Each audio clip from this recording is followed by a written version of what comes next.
tragic at public speaking, but this is definitely the time to try to get it right. Ben and I met at the high school. We're eyebrows, although I really don't make it often enough anymore. I miss Ben and Alex and the eyebrows very much. We met at Wessel and Lieberman before we were aware of each other at all. My dad buys books for his readers bookstore. We were there checking it out, and Ben was in the back. And Ben and my dad butted heads on a few issues. And I stood back and watched, and wasn't all of Ben for the first of many times. And then we met at school shortly after the bar, or maybe on that same day. I don't remember when the first iSchool run-in was, but shortly thereafter we started to take some classes in the iSchool and in neighboring programs, and I'm glad that Alex went first, because there was either something about how he understood me or how we understood each other. Where Chris points out his stoicism.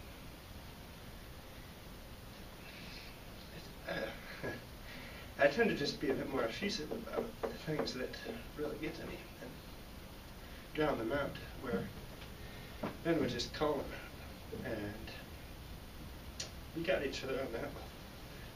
Figure out how to make it work academically, for whatever that's worth.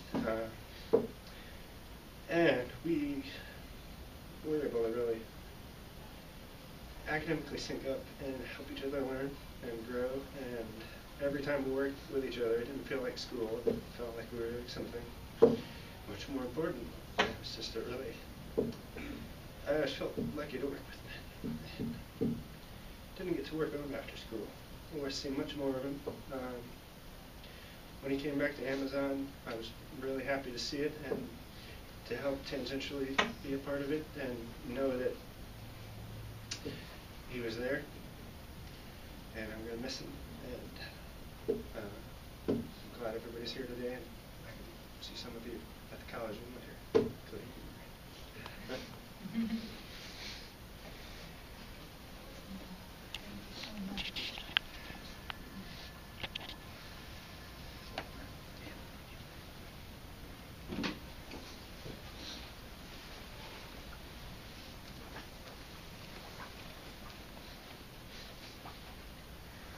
My name's Amanda. I had the privilege of knowing Ben when he came to Microsoft to work in digital media archiving. It's actually the people who interviewed him, and just amazed by how smart and capable he was. And I remember shortly after that, training him and working with him a little. We had a long conversation about Thomas Hardy's Far from the Maddening Crowd. And we'd periodically talk about books through Ben. I had food I've never eaten in my life. He loved food. He loved introducing people to that.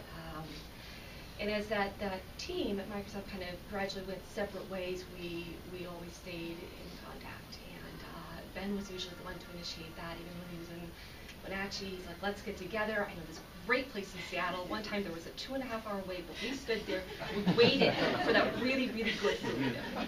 And it was always Ben saying, guys, let's get together. I can drive over. Let's get together. And that was the last time I saw him.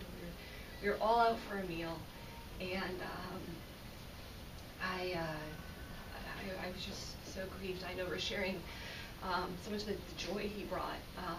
But if I can just take a moment to talk about something more serious.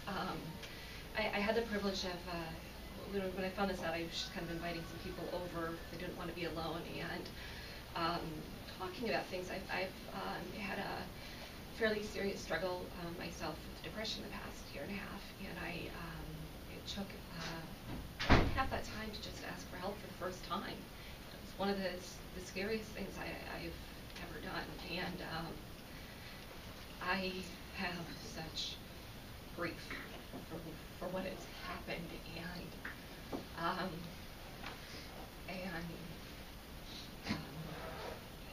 there's no other way to say it. I wish I'd been braver. I wish I'd been closer to him. I wish we'd talked more. Not that there was anything that I could have done, but this pain that people live with is very real. And you're right, he was, I saw the part of him that was just so capable and friendly and smart, and reached out to people and made connections and brought us all together. And I will cherish that forever, and this has made me realize I began to be a little bit more, as I became better, to try to be more involved in issues of mental and emotional health. Especially tough in a place like Seattle, where you really have to work to carve out these communities, and the ones I found have been so wonderful. But it takes a little bit of work, and I think this is just reminds me, this is something I need to do, not just because of what I've gone through and how close it could have been. That could have been me. And I'll cherish having known him for the rest of my life, and I'm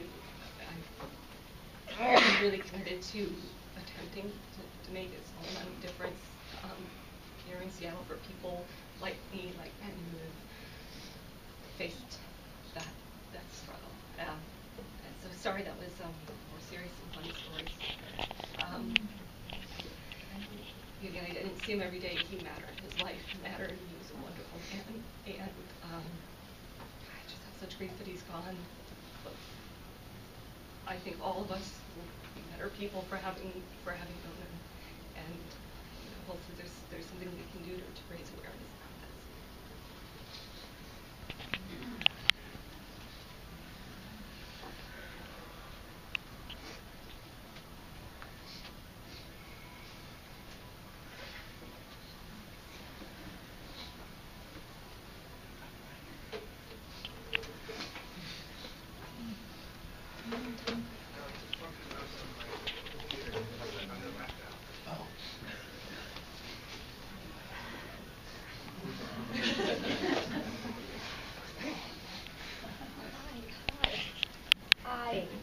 I'm Alexandra, and I worked with Dean, I don't know, 15-something years ago, and I met Ben a handful of times, not many times. So it's not like you guys who know him, who spent time with him, who shared a bottle of scotch and some beer.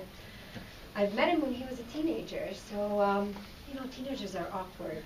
And I was in my 20s, I thought I kind of knew the world, and I was so fabulous. You know what? He was intimidating as a teenager. He had the depth, he had the brilliance, he had more in his young years than some of us get in a lifetime.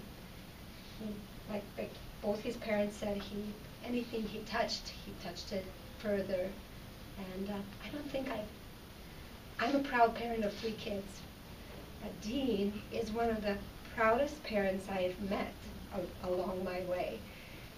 In 15 so years that he has mentioned Ben every time we've seen each other, it's always been with, first of all, such understanding of a parent, that loving, understanding, almost like a friend, but still a parent.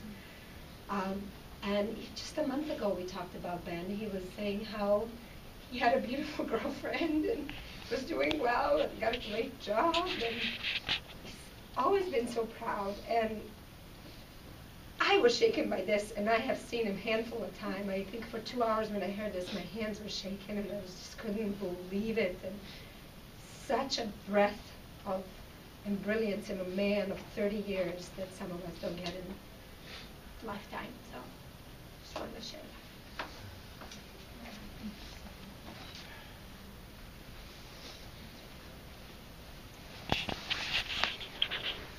Hi, my name is Jennifer. I worked next to Ben at Amazon. He had the desk next to mine. And so I didn't know him for very long. He was hired the week after I was. And everybody in our immediate area before he came was really wondering who this man was that got an extra monitor that nobody else got in our area. Clearly Amazon had planned great things for him, but they didn't plan for us. So it was with much anticipation that he came, and a lot of people have talked about his stoicism and his discipline. He came into work earlier than I did. He left after I did. He was working on the weekends, I know. And when he caused a mistake on the website, I know he worked over the weekend to try to make it right, to make up for it, because he took things very, very personally, and he wanted to make sure that he was doing things right. Speaking to his discipline, I noticed all the cakes and donuts that are brought. He was very disciplined about his diet as well. Everything he ate, every day at work, he would bring in vegetables, carrots, lots of carrots, and he put everybody else's diet to shame with all the healthy things that he ate every single day. And he was really funny. He worked on soft lines with my team, and I will always find amusing the stories that he would share, like, what should we call these purses for men, and the appropriate naming conventions for all sorts of questionable apparel. It was a constant joy at the office, and as I said, I didn't know him for very long, but he brought a lot to the office. His coworkers really liked him, and he will be missed. Thanks for sharing.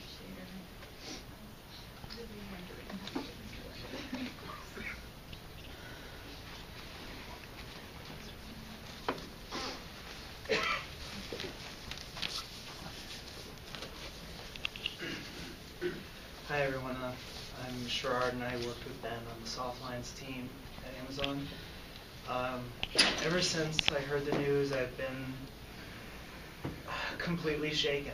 I haven't even taken my jacket off, today. It's just I felt like I've been walking around in a fog, and which is really surprising because I've only known Ben really for a few months. I'd been working at Amazon for about 3 months when he'd started. I had helped him, coached him through the interview process at Amazon, even though I only knew him a little bit in the high school. Over the last several weeks, I felt like I felt like Ben and I were starting to really connect, and I felt like that was a new friendship that was flourishing. And I didn't realize that until I heard the news, and and to hear the experience of the other eyebrows, which I was not a member of, but to hear how he connected with people and how he was able to get on the same emotional wavelength with people and kind of get them to disarm. And his sense of humor and how it ties into that. I felt like that was where we were starting to connect. And to hear the circumstances, I'm starting to understand why. He and I had a lot more in common than just being dude librarians at the high school and working at Amazon and being interested in information. And we had a lot more in common, and I had no idea. But if I had, I wished I could have connected with him because I struggled with a lot of those same things years ago, and I had to ask for help, and I worked through it. And it was one of the hardest things in my life. And just the timing of getting to know him, it's all such a shock. So I've only known him for 3 months, but he had a huge impact on us, on me, on our company. We all thought the world of him, and he was only, at the company for 3 months. When he caused that mistake on the website, we all gave him such a hard time, but as a joke, it was kind of a rite of passage. And,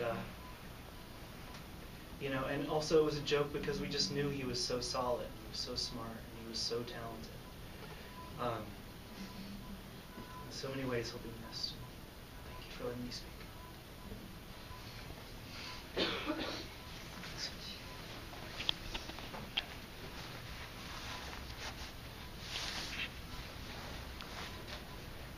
Katie, and wow, this is intimidating. So we've heard about Ben's diligence in work and Ben's diligence in social activities, but he also volunteered too. So I was one of the planners of Info Camp, and we dragged in Ben in 2011 at a time when it was not a fun place to be volunteering for.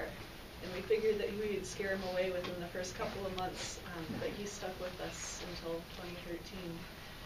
2013. And I panic. I'm very good at making mountains out of molehills.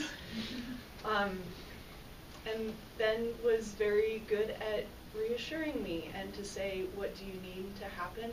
How can I help this happen for you? How can I make it happen? And he made it happen, always. And he was great with the details. He was someone that I could thoroughly trust. If he said he was going to do something, I knew he would get it done. And not only that, but with humor and graciousness and just, I mean, this amazing aura of capability. And I will miss him deeply and dearly. And